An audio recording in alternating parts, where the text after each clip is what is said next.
This is the railing that I built for the staircase in my tiny house. And the reason I designed it this way is because these are actually rather thin stairs. They're only 20 inches wide, the stepping area. So I needed a railing that didn't stick too far out from the wall to optimize the amount of space on the stairs themselves. But I also wanted it to be safe and not cost too much money. This railing right here is actually made out of a 2x4. And there's the part where you put your hand, as you can see, gives your hand and your fingers a place to grip.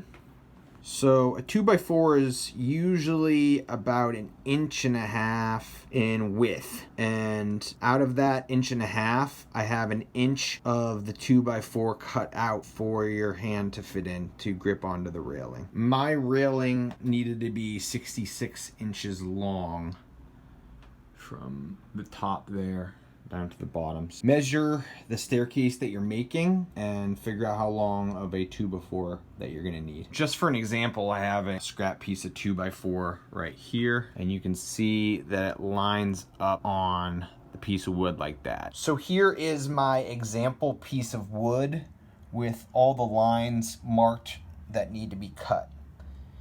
For me, I wanted there to be a 2-inch depth into this wood so you can fit your hand in there, and also it needs to be 1 inch off the wall as well to give space for your hand to actually get in here against the wall. What I did is I made these cutting lines right here that are running along the length of the piece of wood. To make this notch, you just use a circular saw and make multiple cuts up the piece of wood, the lengthwise the piece of the wood where these lines are. I'd say make about 5 or 6 cuts this way, and then make 5 or 6 cuts this way, lengthwise this way.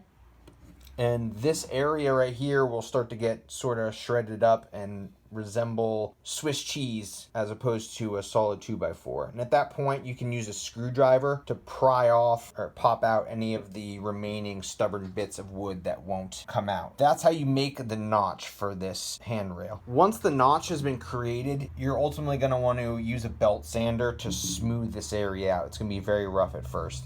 But once you pry out the bits of wood and you use a belt sander in here to smooth everything out, it will look like a continuous uniform notch all the way down the wood. Once the handrail has been smoothed out and it's safe to the touch, you want to finish it off. You can paint it, stain it, and then ultimately you want to put multiple coats of a oil-based sealer on this. And then to actually attach it to the wall, you're just going to screw it through this part right here. You're just going to screw it through this part right here, this part of the bottom, and you're just going to screw it right through and into the wall. Make sure you find the stud and it will go right into the wall.